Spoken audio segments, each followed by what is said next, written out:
Start this recording, and first I would like to introduce our guest today, Susie Silbert. Hi, Susie. From Corning. Susie, you guys. So thank you so much for joining us, and thank all of you all, members of AACG, for joining us, new and old and young and young at heart.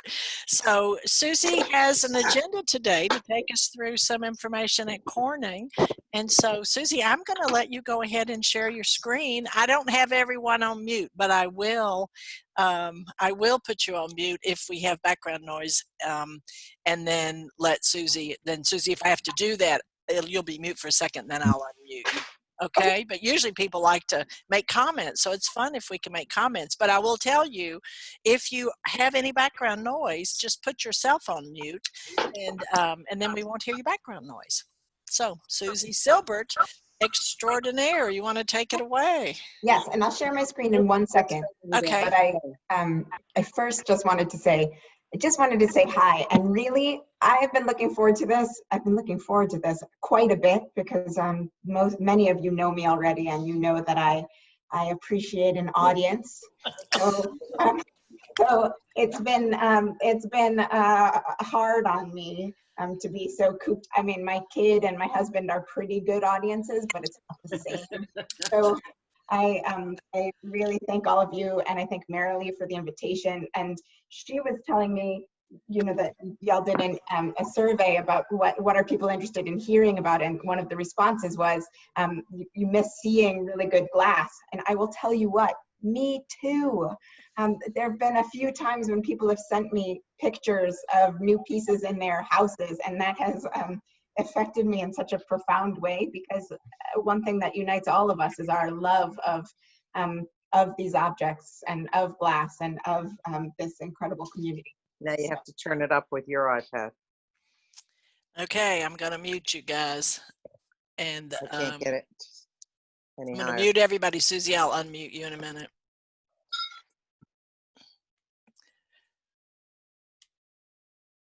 Where are you, Susie? Susie, wait, I'm trying. There you are. Okay. Susie, Great. you were the only one unmuted, but we now don't have background noise. Okay, sorry. All right. And yeah, it's so nice to see all of you guys. Thank you for spending this time with me. This is really nice. So here's what's on the schedule for today. It's three parts. So the first one, I'll take you through some of the museum's digital offerings. So, you know, just we'll click through together, we'll see what there is, and then you guys can explore that some more on your own. Then next, one of my favorite things on our website is not new for this time, but it's pretty great. It's our collections browser. So I thought we'd look at some of those things, and in particular, I thought we'd look at some pieces that Dennis and Barbara Dubois donated to the museum in this last year that have beautiful new photographs. And then the third thing is really something it's not something I've ever really done before, and it's not something I would normally, it's not at a stage that I would normally be showing, but I'm excited to show you my work in process, which is I'm working on reinstalling the galleries that held the New Glass Now exhibition. And so I'm gonna just kind of show you some of the pieces I'm thinking about, or really the ways that I'm thinking about this tremendous opportunity to reinstall so much of the museum's permanent collection. So without further ado, we'll go to the ways that you can explore digital things at the museum. So I'll click back. If you just go to our website, you see our obligatory message that the museum is closed, and the museum really is closed. New York State continues to be under shelter in place or whatever for non-essential, and though we might all think that the museum is totally essential, it's not essential for this. So when you get there, you see that, and then right below you see a picture of the new wing, and to the right is virtual visit resources. So then when you go down, there's 10 ways to digitally experience glass. I'll just kind of click you through some of them. The first is Relax with Glassmaking Videos. You probably already know, but maybe not.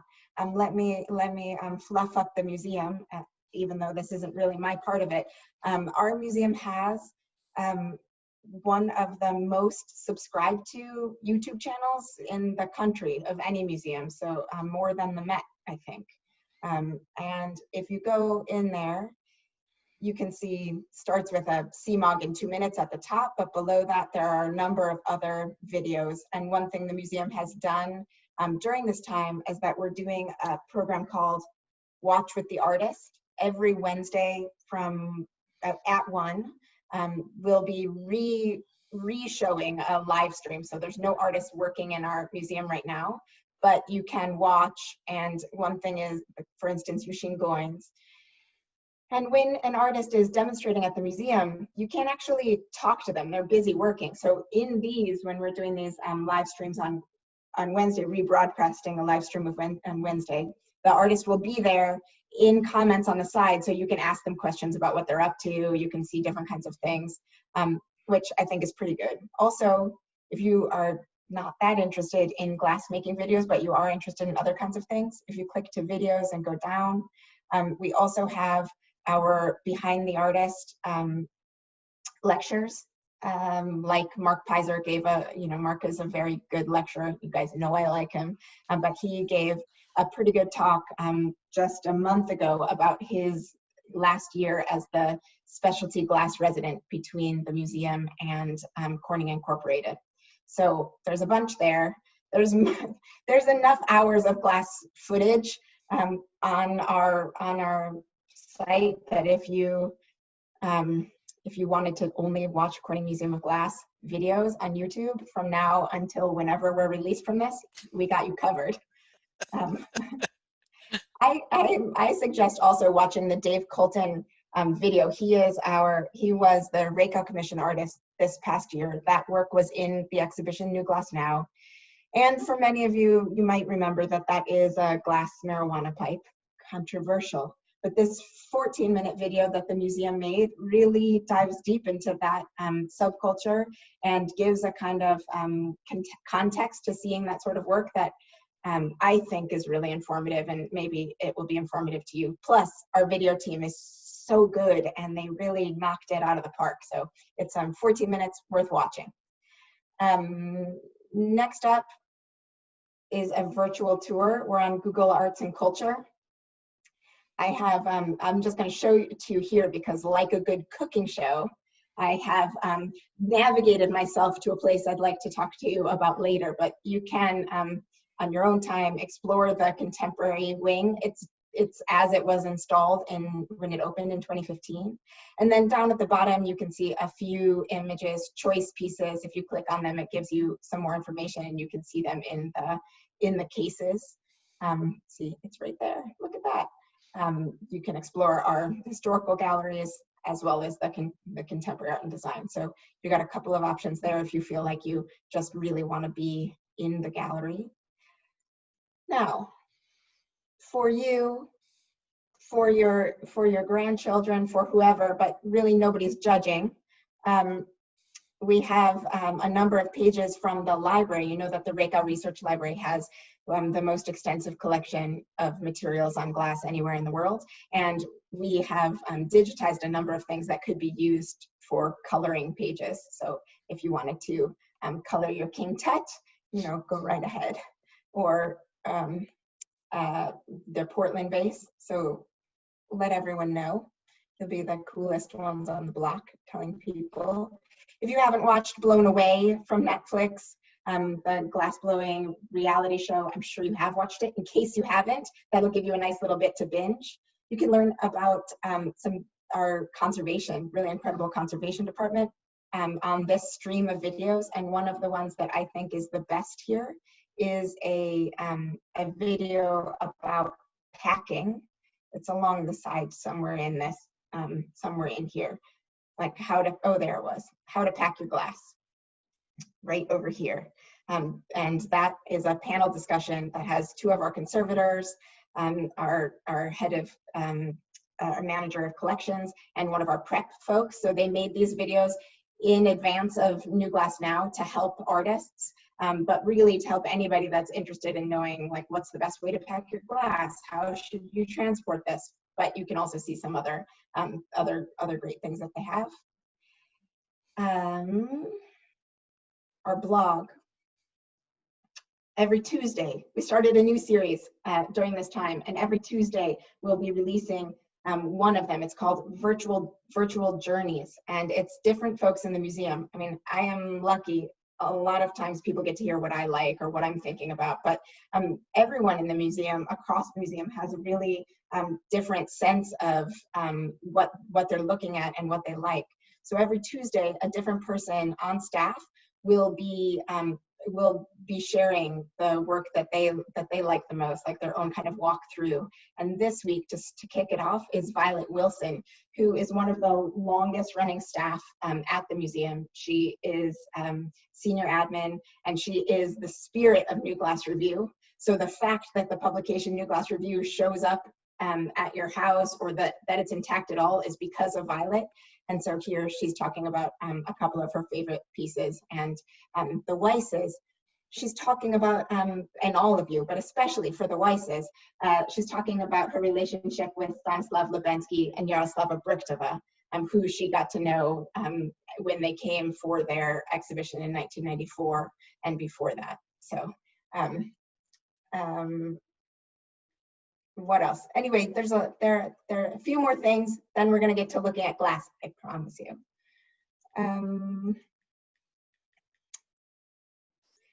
If you are a person that, like me, feels like you've watched a lot of glass blowing demonstrations and you don't want to sit through 3 hours of a glass blowing demonstration on our regular YouTube, even though you do want to know about glass, this e-publication, Discover Venetian Glassworking by Bill Gudenrath, the resident advisor at the museum, is one of the most incredible works. And when I was teaching, I use this all the time.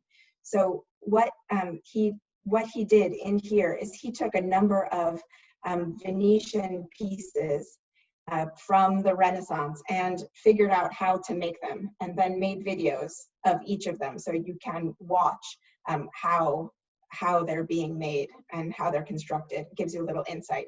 I know it's old time stuff, but it's worth it, I think. And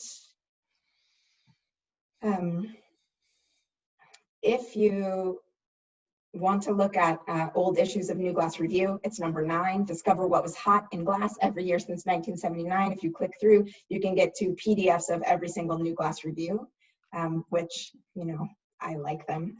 I don't know if New Glass Now is on there. I guess I should have figured that out before that, but if it isn't, or if you have a copy of this in your house, here's an offline thing that you should do. Did you know that there's a play inside of this book? I commissioned a writer to come and sit with us while we were selecting the work for New Glass Now, and he was going to write something, anything, but he decided to write a absurdist play about selecting glass. And anyway, it'll take you a couple of minutes to read. It's worth it. So you can get every single issue, maybe 40, but definitely all the other ones there. And finally, our glass collection. So this is the web browser. It'll just show you a selection of things, whatever is up there. But if you want to search, it can, it'll show you, hopefully, with luck, it shows you what you're looking for. So for instance, you want to see, would you like to see what the Dubois were so kind as to share with us last year that I am like very excited about having? So I searched Dubois, it shows up all of these pieces, and they're pretty new photographs. I didn't actually ask Dennis and Barbara beforehand if they previewed the images and if they like them. So I hope you like them. I do.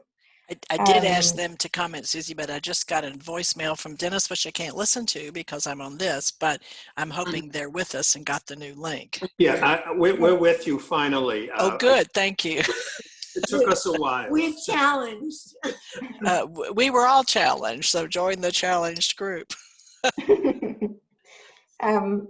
Yeah, so I mean, I could talk about some of these I'll start, and then I think it would be nice to have a conversation here from Dennis and Barbara about some of the pieces and what they like. All these pieces are from the Dubois Yes, collection that there's they've given to Corning? 16. Yes, 16 pieces that came last year. Yeah, we are very thrilled to have. I'm excited about these works for a couple of reasons. One, to be in the position of being a curator at any museum, you look at what you have, and our museum certainly has a very deep holding of studio glass, but I saw some opportunities to upgrade in certain cases, which is something I'm sure most of you are familiar with. You have a collection, you have work that you really like, but maybe there's a piece that is better in a particular area, or also some to enhance our particular holdings of an artist. So for instance, this piece by David Hutchhausen, we had some work in this series, but we didn't have anything quite as striking as this piece, which you can see has transparent glass here, and then it telegraphs that light down below. But another reason that I'm excited about bringing these works in, and that I will always be thankful for, is that my very first job in a museum was working on an exhibition of Dennis and Barbara's work at the Museum of Fine Arts Houston, and on the catalog of it in particular. So not all of these pieces were in that show, but several of them were, and it is nice to be patriating them to Corning. It's such an important part of my career, and to be able to also have them in the museum. So, Dennis, Barbara, would you like to tell us about any of these pieces, or about why you originally collected them, or how sad you are to have an empty space? So I thought that nobody would even miss these pieces. And when we had a tour of the University of Texas of Arlington, the students came over, I figured no one would ever miss these pieces. And inevitably, the students said, "Where is the Ethan Stern? Where are the pieces going up the steps?" And it was kind of sad that people actually missed the pieces that were gone. But it was sad for Barbara too. I arranged the packing of this collection on a day when she was working, which was a good thing, because she wouldn't have handled it well. Well, I really, yeah. But they are in a good home, and I think I said to Jeff, one of your directors, I said, I know a lot of the pieces are going to be down in the basement. And he said, we don't have a basement. So he said, they're in a very nice storage area. So I said, well, they'll be happy about that. We have stories about, so many of these pieces. And also we've been doing this for a long time, from 1986. And on balance, we really relied, we knew nothing about glass, and we relied upon the gallerists, frankly, and they educated us along the way. And so, even a lot of our early pieces, some of which are here, like the Rob Levin pieces, the David Hopper, which we were a little surprised about that Susie picked, but she had her reasons for all these pieces. But we really owe a great deal to this collection to not only the gallerists themselves, but their staffs. We would go to the International every year, and we'd find pieces we liked, and there was a red dot on them, and or a blue dot for a hold or something like that, and we say, "Gee whiz." They would say, it's gone. That's your blue dot. I mean, they really guided us along the way, and it's been a wonderful experience, and we're thrilled to help to contribute a little bit more to the history of glass with this donation and a forthcoming donation as well. And can you show me David Hopper? And yeah, it's this guy. Oh, that's what I was wondering who that was. Yeah. Yes, So I'm glad that Dennis did say that he was he said it so diplomatically. I mean, he said it diplomatically to me too, but he said it a little more forthright one time later when we were on the phone. He said, you know, I was surprised at the choices that you made, and some of you guys might be surprised at the choices that I made too, because David Hopper is not, sorry, Dennis.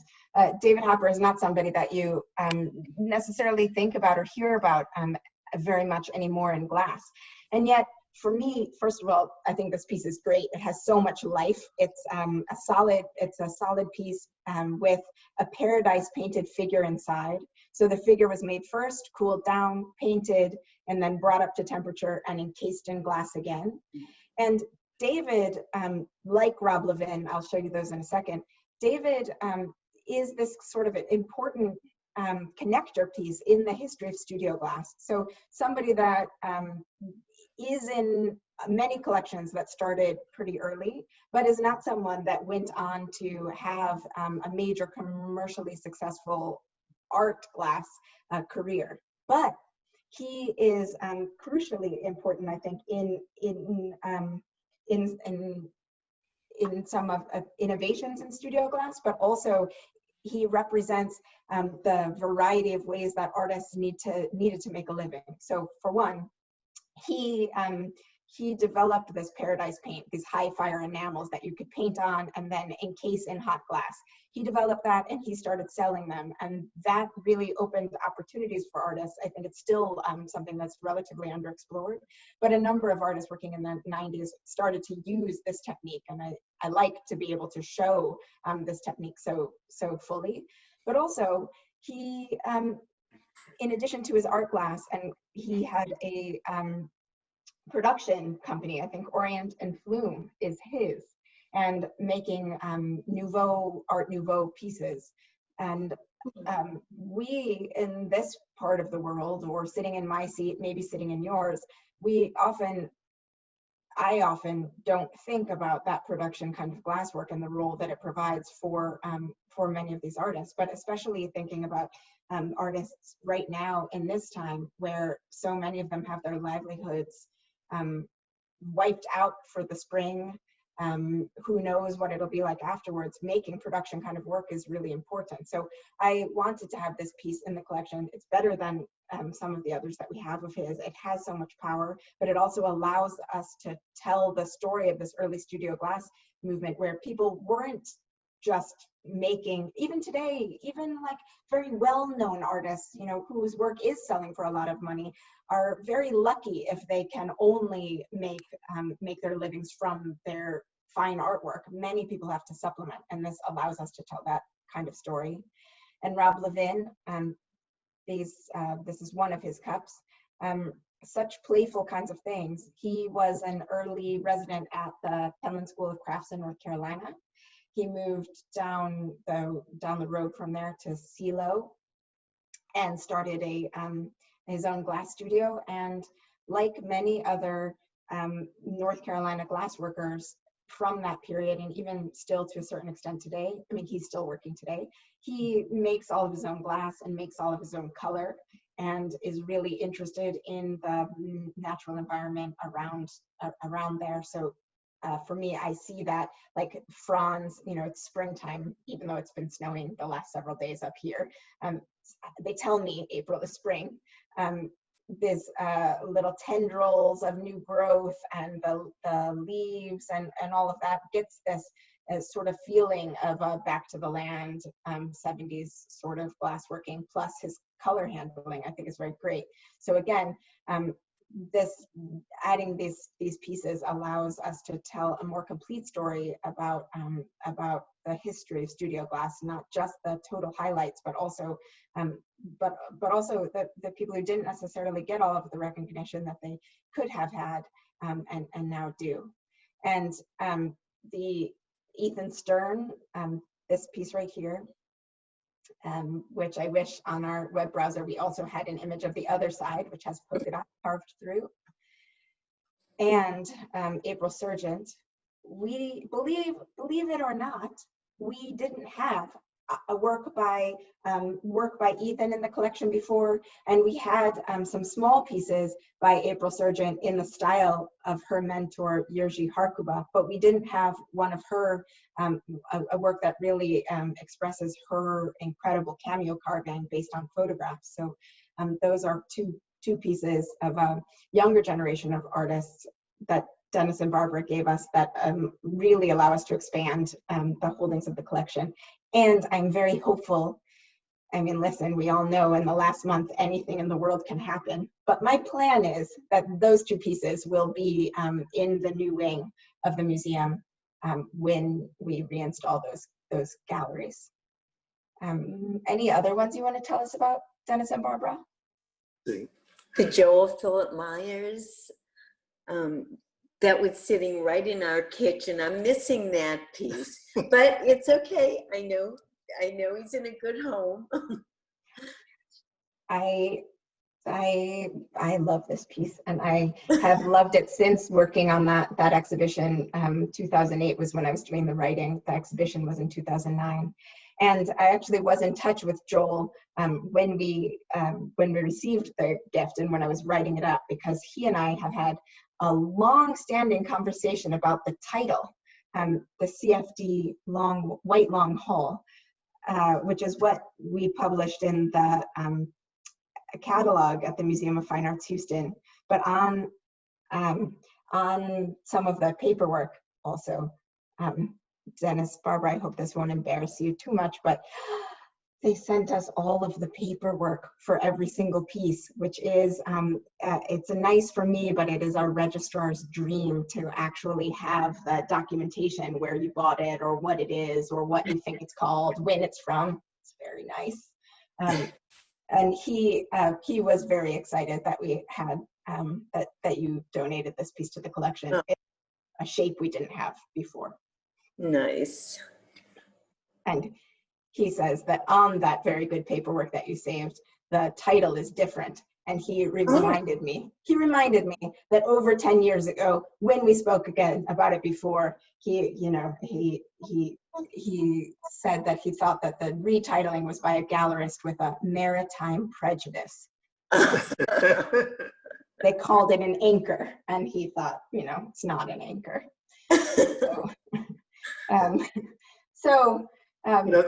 The Llubinski was sort of one of these serendipitous things. We were in New York, and we went into the Barry Friedman Gallery, and this piece had just come from a German collection. It cleared customs that morning. We have so many stories like that, and as all the collectors do. And when we have tours of our home, whether it's the students or a charitable event, etc., the people like the stories more than they like the glass. Yeah, equally. Yeah, and these, I'm trying to remember all things.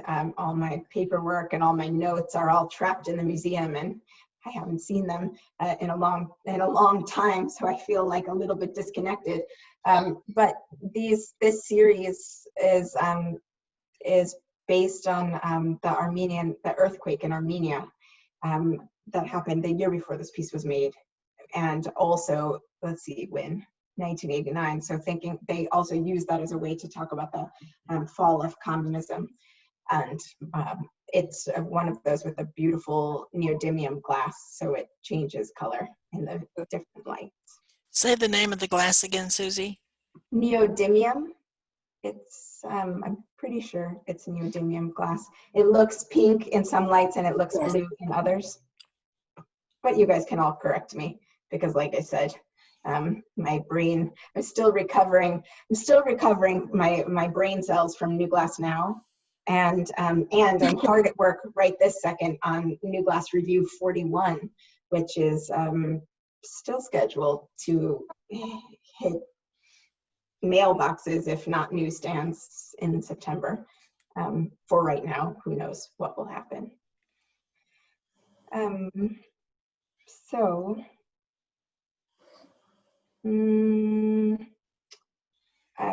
Ohira, let me just give a shout out for Yoichi. probably came from Barry Friedman too, didn't it? It did. It did. He was having a whole show of O'Hare at the time. And Yoe Eiji, Japanese artist who made his career in Murano and really took I think a new approach to Muranese glass, but amplified what is most typical about Muranese glass, like the Marini that he's using. And you can't really tell in this image, but it's got this delicately cut surface all over the place, but made it all his own, and everything just so super perfect. And if we just let you see all images online, which would be okay with me, you'd see that on the bottom, Yoe Eiji has not just his name, but he puts every assistant that works on his pieces incised on the bottom. But you'll just have to take my word on that for right now. Anybody have any questions about these guys? Do you want to tell us? Actually, I have a question. This piece, which sometimes I think, what am I question my own self. It's like very tall. It's 4 feet, something like that. Warren Langley, Australian. Can you tell us how this piece came into your lives? Well, I think we had seen him in Australia, I'm not sure, but we actually bought this at the International, and they were at Habitats International one year, and they had just taken this out of the box, and it just struck us. The heart, the X, the prophet preaching, and stuff. We have a veto power over each other, and about buying stuff, and most 99.8% of the time we agree. And this one is just that, boom. It was one of those things that I didn't even ask how much money it was at the time. I just wanted to own the piece. The colors are so beautiful in there. It's a great piece. Yeah. And it's another one that has that fancy neodymium glass. So it looks purple in one light, and it looks purple under natural light and blue under artificial light. This purple part here. When we first uncrated it, it was still in its crate at our warehouse before getting this photo taken. And it took me 1 second, it looked so different than the images and looked so different than when I had seen it in person. I was like, oh, right, it's the kind of glass. So can you guys handle listening to me talk more now? Does anybody have questions about these? Want to ask any questions about this? I don't know if that's allowed, Marilee. Anything is allowed. We have no rules. Just. Do you guys want to ask yes, about these? And if not, I have a question. Yeah. Someone was going to ask a question, I think. I just came in late. Sharon Frankel. Hi, Sharon.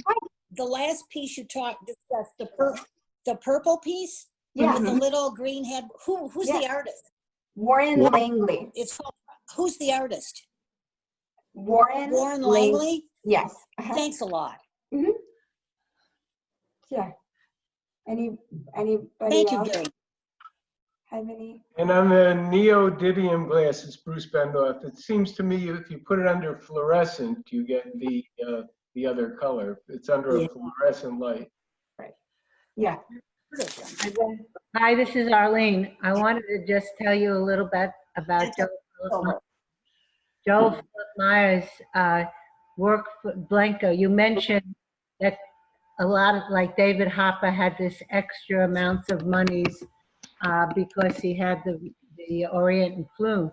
Well, when Joe Philip Myers, he couldn't sell anything, and so he became the chief designer from that, I think I'm correct, of 1962 to 1973 for Blanco Glassworks in Milton, West Virginia.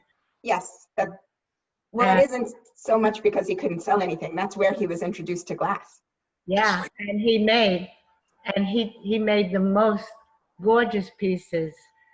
When we do tours of our collection, everybody knows how much Blanco I have, but the people who come are astounded at just American production-made glass, how beautiful it is, and it's all because of Joel Philp-Myers.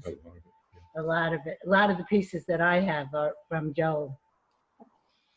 Yeah, well, you know, Joel has the distinction of he and Mark Pizer being two of the most notable studio glass artists that didn't come to glass through Harvey Littleton.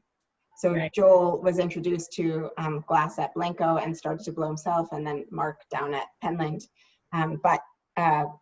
So that, you know, two different approaches coming from industrial design. Anyone else? I'll tell you this. I mean, not that this is a conversation about how do you donate work to the museum or what have you, but I'm sure that Dennis and Barbara could attest that it's a long process, and that from when we first started talking about it till when it happened was like several years. So thank you for the patience, for your patience in that whole process. Appreciate it. Thank you, Thanks. Susie. Okay, so if you guys still are interested in hearing me prattle on, I'll prattle in even like more, I'll show you, I'm going to show you just how my brain works, how I'm working on a project, if you are interested in seeing. So a number of you were able to see New Glass Now. I meant to pull up a picture of it. I don't think I did, but I can show you. This is the gallery. Right now, I'm trying to reinstall this gallery right here. This is what it looked like before New Glass Now came in. Big and open, monolithic pieces. New Glass Now had many more pieces in conversation with each other. This is on that Google Arts and Culture, the Google tour that you can take through the museum to see it. And these are all pretty great pieces. Marion Carol's Black Cube, Kojiro Incidents. This is a big block that looks like foam. It's maybe one of my favorite pieces in the collection. Michael Shiner's Sheer Volume. Behind me is, I hope this isn't making you guys queasy. This is Tony Cragg, Javier Perez Peronia. In any case, big pieces in the sort of big platforms with glass around them. That is the way that gallery was when it was first installed. For New Glass Now, we built an island in the center, and we're keeping that island. And I've been working on trying to think about how we put, what work we put in that gallery, and what opportunities we have to say. And when I was working on that, I realized a couple of things. One, I realized, oh, in this original installation where each one of these pieces is isolated by itself, it's hard to really understand the connections they have to each other. And so much about curating, or about the way that I curate or think about glass, is to have the works in conversation. This is Josiah McElhaney. So that's one. So I'm trying to put the work in conversation. Two, I realized that many of these pieces, like Michael Shiner's very beautiful Sheer Volume, like Marion Carol, here I'll pull up, let's see, there we go. Marion Carol's Black Cube, Michael Shiner's Sheer Volume. They're pieces that are really, they're really kind of modernist. They're big, giant forms. They're about presence and absence. They're about negative space, and they're big shapes. And I realized that they represent one strain. They're the development of one strain of studio glass. And for me, in thinking about this, it's Harvey Littleton. Like, it is the outgrowth of Harvey Littleton's idea of a kind of modernist gesture in glass. The idea of glass as glass should be art, and art should look like these big kind of monolithic things. Susie, yeah. We're still seeing the gallery. Do Oh, you you walk are? through in the gallery? Yeah, I don't see You are? your, uh-huh. Huh. And so for some reason, we're not seeing whatever you've just pulled up. Let me see if I can do it again. Thank you. Okay, you're welcome. Now I'm going to show you where I'm going. There, now. I see people, You two see people.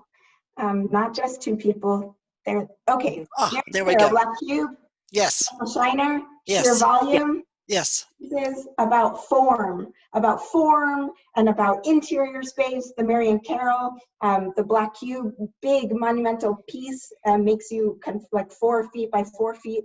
It looks like a cube, but if you look closely, it actually has a kind of horizon. The idea of it is about the force of a circle inside of a cube bursting open. Michael Shiner's piece, I don't know if you can, yeah, it's clay wash on a series of stacked glass, sheet glass that gives you the sense of a shape. I think of both of these as being like, this is the outgrowth of Harvey Littleton's ideas. This is the outgrowth of the idea of big, powerful form, gesture. This is about the glass. But I realized one thing that we had the opportunity to highlight more. I know this is a little esoteric, you guys. This is very much like a brown bag work in process kind of paper here, because I am about 1/3 of the way into this project. You're really seeing. So I think we have the opportunity to highlight the other half. Here you have on the left, Harvey Littleton himself, and on the right, Irwin Eich, who, if Harvey's been called the founder of studio glass, Irwin Eich has been called the spiritual father of studio glass, who has a different kind of, came from an art making background, but also from a glass background, and brought a different and kind of freer and more playful approach than Harvey. So 2 pieces of Irwin's in the collection. The telephone from 1971 is another one of my favorite pieces. I hope nothing goes missing from the museum, but if one day the gold telephone went missing, we can look at my house first. I love that piece. And I love it because it's a piece that requires glass, it requires glass blowing to make its shape. It's mold blown. The softness of the handle, the twist here, it could only be made through glass. But Irwin wasn't precious about the material, so he gold leafed the whole surface, or lustered the whole surface. So he's both embracing glassiness but also denying it, and it's that kind of playfulness with the material that I think we have the opportunity to amplify in the gallery. So some of the work and the layout of the gallery allows us to put a lot more things on view than we had previously. Some of the work I think of as children of Eich, if Carol and Shiner are children of Littleton. So work like this one by the De La Torre brothers. This is the only work by the De La Torre brothers in the Corning Museum of Glass's collection, which is surprising to me. It's a wall piece called Like Moths to a Flame, and it has this blown and sculpted figure in the front and a number of butterflies and other things, and on top of a photograph that's been epoxied. And like the De La Torre brothers, who are pretty irreverent, who are combining lots of different sorts of materials, here they're doing all of those things and also critiquing organized religion, thus Like Moths to a Flame. And it is, it is a different kind of approach to the material and to making and to thinking. And I am deeply excited to finally have the De La Torres on view in the galleries. Inshallah, if we're so lucky. This is beginnings. And 2 other pieces that I think of that take the same sort of playful approach to the material are Michael Lucero, who's mostly known for his work in ceramics, but has also done some glass with his self-portrait that's combining a lot of materials in a way that is reminiscent, certainly with the teapot of Dick Marquis, but it's coming from a different place. It's a large piece. And I think lets us show that there, as much as there's a totally reverential side of glass, there is an irreverent side, that the material allows for a more free approach, that allows us to think in different ways. And this piece with another one that's from the same year, it's also it's quite large, bigger, it's maybe from my waist to my head, by John DeWitt, a painterly piece, I think, using Paradise paints developed by David Hopper. And the gallery is mostly 21st century, so these are a little bit early for the new wing. but I think that they show this kind of postmodern approach that even though Irwin Eich was developing in the 70s is sort of something that happens a little later in glass. And then finally, and I hope I'm not losing you guys with my esoteric discussion, but it really is. You're just seeing, you know, the back end of how my brain works. I'm thinking about a couple of like the themes in New Glass, and Deb Cheresco, who, if you've watched Blown Away, you've seen her work, and this piece was in New Glass Now, but also we were able to acquire it, where she is thinking about her experience of being a woman glassblower over the last several decades, and you know, it's exceptional Venetian cane working technique in the sausages. It's, you know, but it's a humorous piece that's thinking about you know, thinking about what a sausage fest it's been to be in glass through that time. But it's not the only piece thinking about that sort of thing. So two other works in the collection that haven't been on view in a long time are Beverly Semmes, who is that work on the left. It's like this really playful, pretty small piece. She is mostly a performance artist and makes big installations with dresses and other things, but she did a series of glass works in 2006 and some earlier, and she is also thinking about this other approach to the material. And Ann Wilson, who comes from textiles and sometimes performance, with this little piece that's using glass as bobbins and using hair wound around their hair and some thread to think about weaving and think about craft and think about process and think about time.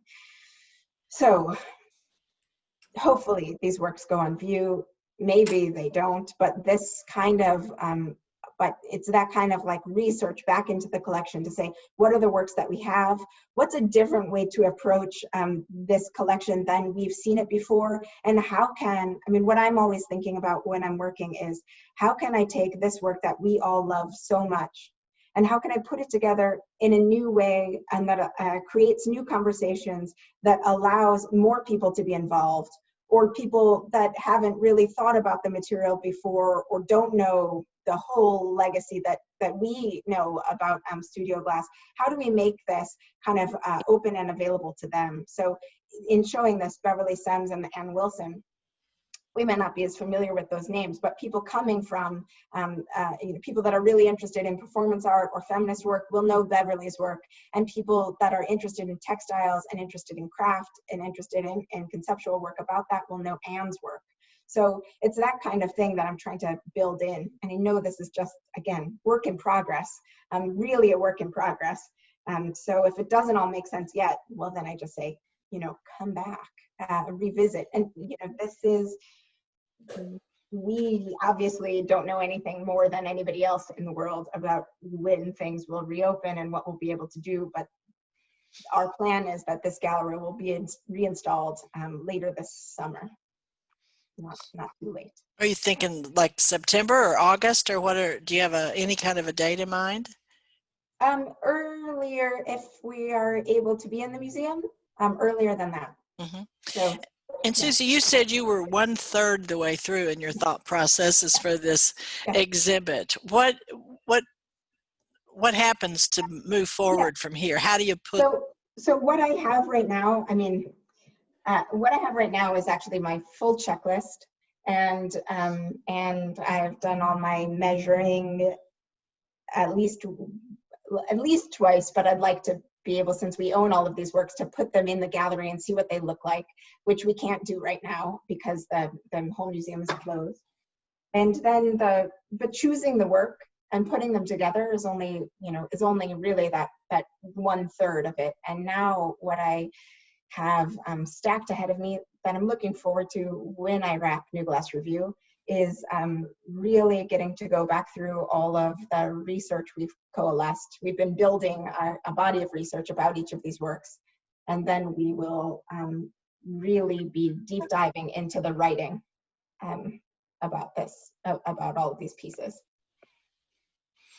So labels and label writing, and that, you know, label writing isn't as straightforward as I just write the label and then we print it. Label writing is I write the label, then I meet with some people, and then I rewrite it, and then, you know, like on and on and on. So it's that kind of work that still needs to occur. And Okay. putting all the work in there, you know, actually installing it. Yeah. Well, thank you very, very much. And if there's any questions, and I apologize to everyone for the technical difficulties. I have no idea why Zoom decided to delete the meeting. But I just hope and pray that doesn't happen to the rest of my meetings that I have set up. So any questions for Susie before we sign off? Just thank you, Susie. Good to see you. Good to see you too. And Thank hello to you, everyone. Susie.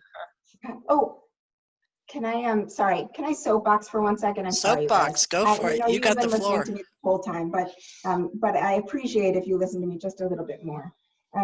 You know, I am, you know, as Marilee and I were speaking about earlier this week when she asked me how I was doing in this time. And my response to that is I am so privileged to be in this good time in my life, to have the job that I have, to work at the museum that I work at, to have a partner that I really get along with, so it's not so bad, and a kid that I like. It's not so bad to be trapped here. But it has made me think a lot about, you know, where I was and what I was doing in 2008 in that crisis. And at that time, I was living in North Carolina, kind of you know, as the crisis went on, like maybe more minimally employed. And I remember, you know, I think we all have an opportunity. I think we all have an opportunity, and dare I say, at least I say for myself, a responsibility to think about the ways that we can support the community, the artwork that we could maybe buy, the artwork that we could maybe not negotiate for from the artists, you know, that however much we might be hurting or feeling like things are difficult, it is worse. It is infinitely worse for the artists who don't have much of the security that so many of us are able to enjoy. So that's a real soapboxy kind of thing, but I think that it's worth pointing out, because as I talk to artist friends of mine across the country, thinking about, you know, they've said like all of their shows for the spring are canceled, and they're projecting losing $25,000 just, you know, just in 2 months of, that's when they make all of their money, and it's not happening anymore. So one thing that I'm so happy to be able to say that the museum is still doing is, you know, it was a question, can we still afford to be doing the Rakow Commission, for instance, this year? And the answer is yes. And in fact, it was never, I mean, it is endowed money, but it was never really on the table to not do that. And I'm very pleased that the museum recognizes how important it is to be able to keep making that contribution. And also, for instance, our research grant, which is for scholars in the field, that to continue to be able to promote this work that we all do. So the organizations, the artists, to the extent that you're able, don't forget them. Don't forget them. Just on behalf of my own self, living in a rotting shack by the river in Penland in 2008. On behalf of that younger version of myself. So anyway, sorry for the soapbox, y'all. Thanks for listening to my soapbox. Susie, thank you so very much for presenting today. Thank you, guys. And thank you all for attending. And please give more money to AACG, and we'll give it to the artists. How about that? And buy art, and stay safe out there. Thank you. Thank you. Bye.